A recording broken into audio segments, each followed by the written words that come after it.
हम पढ़ रहे हैं इंदिरा गांधी नहर परियोजना और इंदिरा गांधी नहर परियोजना के भाग द्वितीय में आपको स्वागत है। अभी तक हमने इसके परिचय के बारे में पढ़ा कि इंदिरा गांधी नहर का नाम किस प्रकार से पड़ा है और राजस्थान में इसका क्या महत्व है।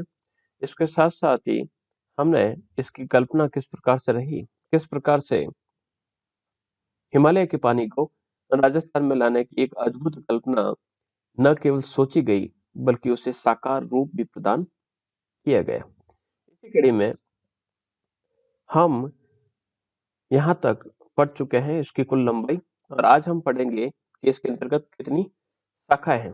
शाखाओं की बात करें तो इसके अंदर यानी इंदिरा गांधी नहर परियोजना के अंतर्गत कुल 9 शाखाएं हैं। 9 शाखाओं के अंतर्गत एक रावतसर जो शाखा है वह एकमात्र ऐसी शाखा है जो इसके बाईं तरफ से निकलती है। आप देखेंगे कि मुख्य जो नहर है उसके बाईं तरफ से ये नहर की शाखा निकाली गई है। बाकी जितनी भी जो शाखाएं हैं वो आप देखेंगे वो शाखाएं सारी की सारी आपके इस तरफ यानी आपके दाईं तरफ निकाली गई हैं, जिसके अंतर्गत आप देखेंगे सूरतगढ़ शाखा, यहाँ पर अनूपगढ़ शाखा, ये पूगल शाखा, ये दांतोड़ शाखा, ये बिरसलपुर, फिर चारणवाला, फिर शहीद बीरबल शाखा, सागरमल गोपा शाखा। तो 8 शाखाएं तो है आपके दाईं तरफ, और एक जो शाखा है जिसे रावतसर शाखा कहा जाता है जो हनुमानगढ़ जिले में स्थित है वो है इसकी बाईं तरफ। फिर हम इसके प्रोजेक्ट की बात करें तो शाखाओं के बारे में लगभग लगभग सभी शाखाओं के बारे में आपने जानकारी प्राप्त कर ली है। अब हम बढ़ते हैं कि इसका जो विस्तार है, अभी तक हमने पढ़ा कि किस प्रकार से व्यास और सतलज नदी के जो संगम है वहां पर हरिके बैराज बनाए गए। यहाँ पर पहले से ही एक गंगा नहर का एक साकार रूप पहले से स्थापित कर दिया गया था। यहाँ पर एक नहर प्रणाली बनाई गई जिसे राजस्थान फीडर कहा जाता है। राजस्थान फीडर का जो पानी है यहाँ पर किसी प्रकार से उपयोग में नहीं लाया जाता, और ये कुल लंबाई 204 किलोमीटर की लंबाई में हरिके बैराज से लगाकर हनुमानगढ़ के मसीता वाली हेड तक फैली हुई। मसीता वाली हेड तक अगर देखें तो राजस्थान की जो मुख्य भूमि है उसमें 35 किलोमीटर इस राजस्थान किलोमीटर का राजस्थान जो नहर है या राजस्थान जो फीडर है उसका भूभाग आता है। 169 किलोमीटर का जो भाग है वो पंजाब और हरियाणा के अंतर्गत फैला हुआ है। ये थी इसकी शाखाएं। शाखाओं के अंतर्गत हमने कहा कि सबसे पहले जो वर्क स्टार्ट हुआ था वो यहाँ तक हो चुका था। दूसरा जो पूगल शाखा तक इसका प्रथम चरण चला, और तीसरा दूसरा जो चरण है वो पूर्ण हुआ था यहाँ पर मोहनगढ़ तक। मोहनगढ़ से एक और उप शाखा जिसे बाबा रामदेव उप शाखा कहा जाता है वो निकाली गई।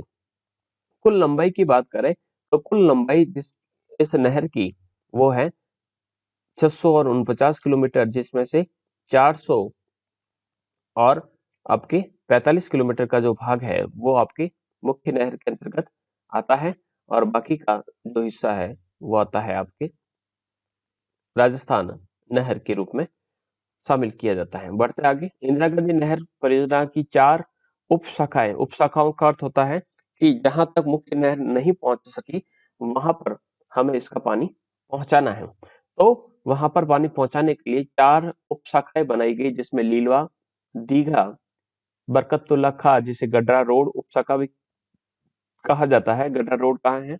बाड़मेर में।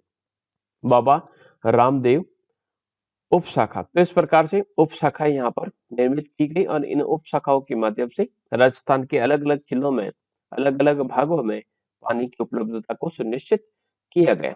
बढ़ते हैं, इसी संदर्भ में कुछ जिलों को पानी की आवश्यकताएं प्रदान करने के लिए आपनी योजना चलाई गई। जो गधेली साहिबा जो लिफ्ट नहर है वहां पर उसकी जर्मनी के सहयोग से ये योजना चलाई गई।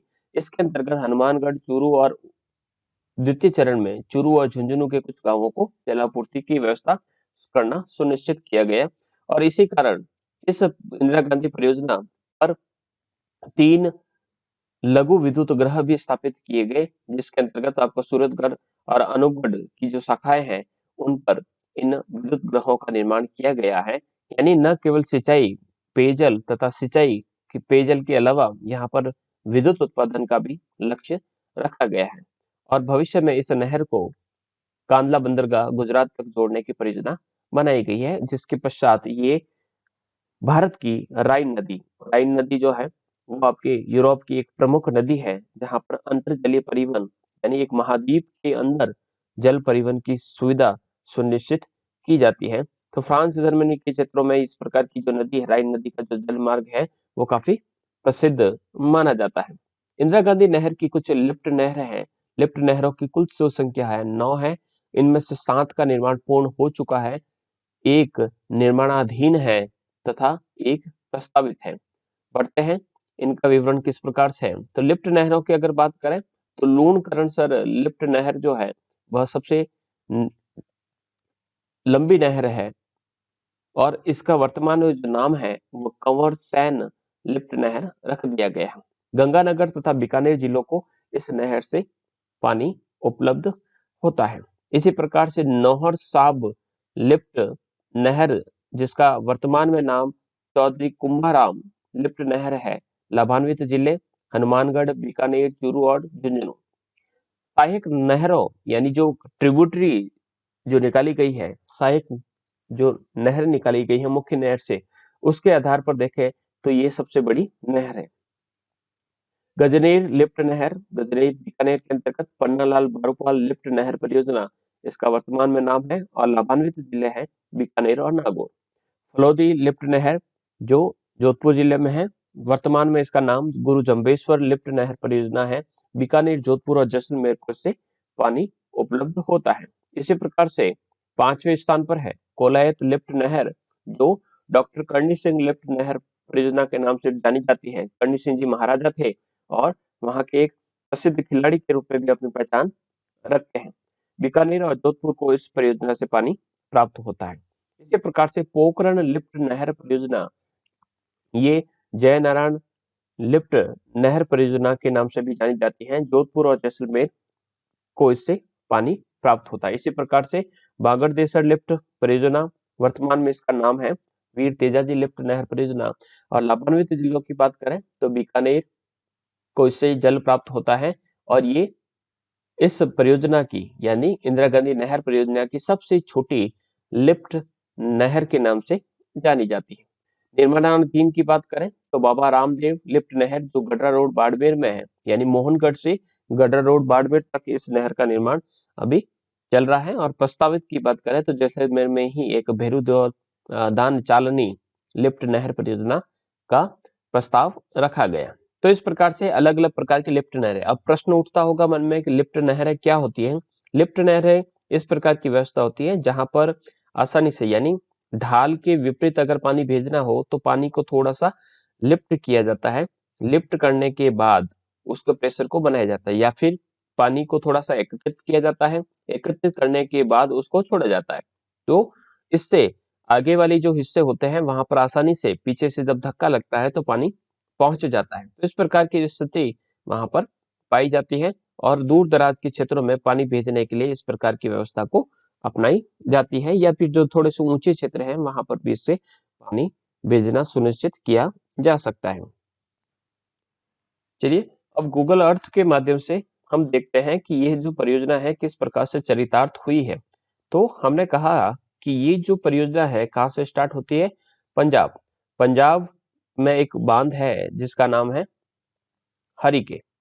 अब हरिके जो बांध है, उस हरिके बांध से या हरिके बैराज जिसे कहा जाता है, इस बैराज से इसे निकाला गया है और निकालकर इसे राजस्थान के विभिन्न भागों में पहुंचाया गया। तो हम सबसे पहले पहुंचते हैं हरिके बैराज पर। यहाँ पर दो नदियां, जिस प्रकार से हमने कहा कि एक तो है आपके व्यास और एक है सतलज। ये आ रही है व्यास और यहाँ से आ रही है सतलज। इन दोनों नदियों का जो मिलन क्षेत्र है, इस मिलन क्षेत्र को आप देखिएगा, यहाँ पर बनाया गया है बांध। बांध का एक हिस्सा जहां से सतलज नदी आगे जाती है तो इस बांध को पार करके आगे पहुंचती है। इसी प्रकार से ये जो बांध है, इस बांध के इस हिस्से में ये जो हिस्सा है, यहाँ से इंदिरा गांधी नहर परियोजना निकाली गई। इंदिरा गांधी नहर परियोजना इस हरिके बैराज से निकल कर सीधी आपके मुक्तसर होती हुई आपके राजस्थान के अंतर्गत प्रवेश करती है। तो राजस्थान के अंतर्गत जब इस मुक्तसर साहिब का जो चित्र है, तो यहाँ पर हनुमानगढ़ जिले में प्रवेश करती है। हनुमानगढ़ जिले में प्रवेश करने पर यहाँ पर एक स्थान है जिसे नाम दिया गया है मसीता वाली। तो मसीता वाली जो हेड है, वहां तक ये पहुंचती है। मसीता वाली हेड अभी आपको बताते हैं, हनुमानगढ़ जिले के अंतर्गत ये रहा मसीता वाली हेड, यहां तक ये कहलाती है राजस्थान फीडर। इससे पहले पहले इसका पानी कहीं पर भी यूज नहीं होता है। यूज नहीं होता है, इसका अर्थ हुआ कि यह यहाँ पर किसी प्रकार से इसमें वितरिकाएं नहीं निकाली जाती हैं। फिर उसके बाद अलग अलग प्रकार की वितरिकाएं यहाँ से निकाली जाती हैं। इसमें सबसे पहले ये जो शाखा जारी है, इसको रावतसर शाखा कहा जाता है। यानी अलग अलग भागों में इसको वितरिकाओं के रूप में फैलाया गया ताकि ज्यादा से ज्यादा पानी अलग अलग क्षेत्रों में भेजा जाए। तो इस प्रकार से रावतसर की तरफ जाती है, वो रावतसर शाखा कहलाती है। ठीक है, फिर आगे बढ़ते हैं। यहाँ पर हमने मसीता वाली हेड तक पढ़ा। मसीता वाली हेड तक तो है इसकी कुल लंबाई 204 किलोमीटर। इस 204 किलोमीटर में से जो हिस्सा है, हम मैप देखते हैं, मैप के अंतर्गत वापस इसको लोकेट करते हैं कि हमने जो मैप पढ़ा था उस मैप में और इस गूगल मैप को, दोनों को हम एक साथ, ना कुछ होते हुए भी कुछ डिसएडवांटेज हर उस मनुष्य के कार्य के होते हैं जो मनुष्य ने प्रकृति के विपरीत किए हैं। तो कुछ एडवांटेज की बात करते हैं कि सबसे पहले जैसे कि हम नदियों को जोड़ रहे हैं तो उसके क्या एडवांटेज हो सकते हैं।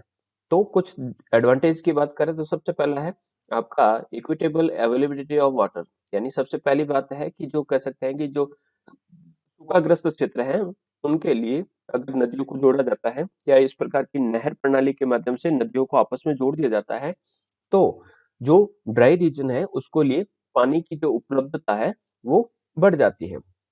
तो बहुत सारे जो क्षेत्र हैं जो आपके सूखा प्रभावित क्षेत्र है, वहां पर इंश्योर हो जाता है कि वहां पर पानी जो अवेलेबल रहेगा। इसी प्रकार से दूसरा है इंक्रीज इरिगेशन पोटेंशियल।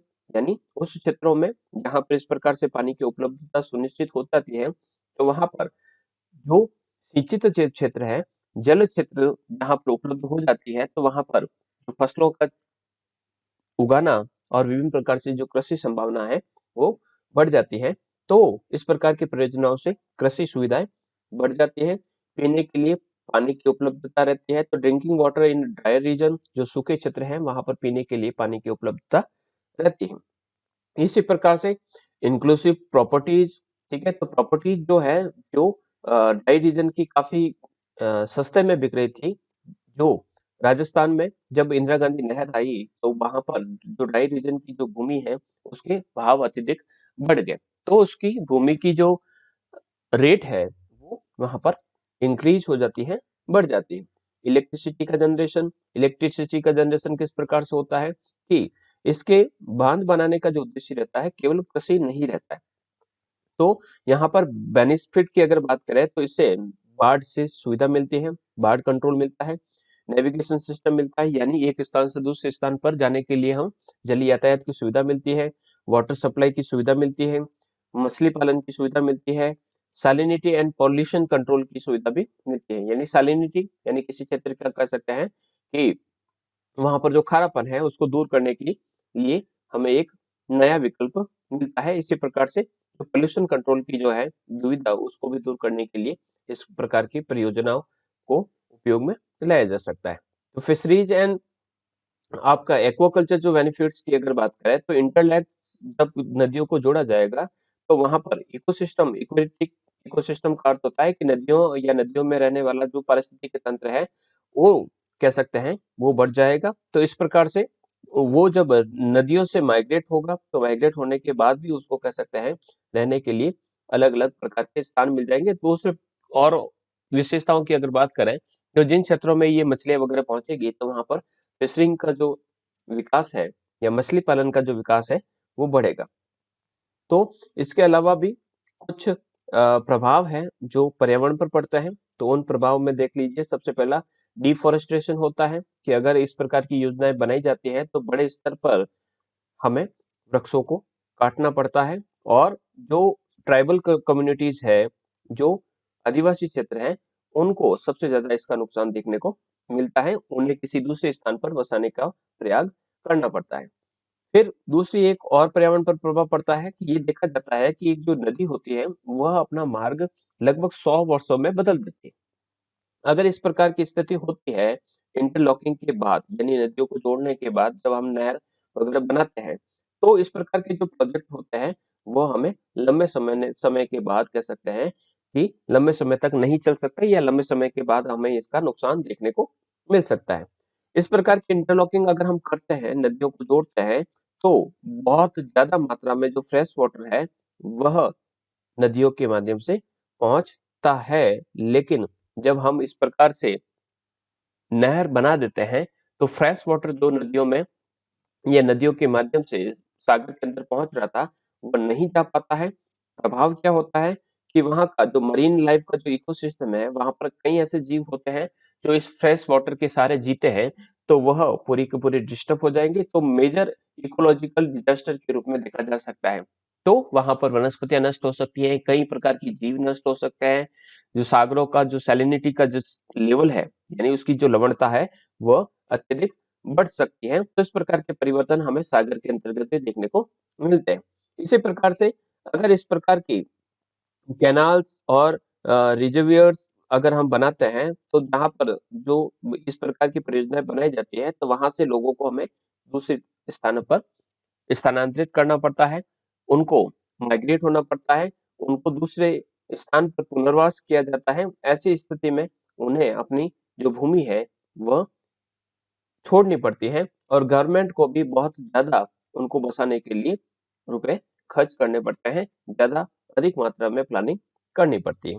इसके अलावा फाइनेंस की काफी ज्यादा आवश्यकता रहती है। इस प्रकार के लॉन्ग प्रोजेक्ट चलाने के लिए हमें करोड़ों अरबों लोगों की आवश्यकता रहती है। तो इस प्रकार से कुछ विशेषताएं भी है जो हमें लाभदायक लगती है, तो कुछ ऐसी कमियां भी है जो हमारे पर्यावरण पर दबाव के रूप में देखने को मिलती है। तो इस प्रकार से आपका इंदिरा गांधी नहर कैनाल का प्रोजेक्ट कंप्लीट होता है। नेक्स्ट जो क्लास रहेगी उसके अंतर्गत हम माही और चंबल के बारे में अध्ययन करेंगे।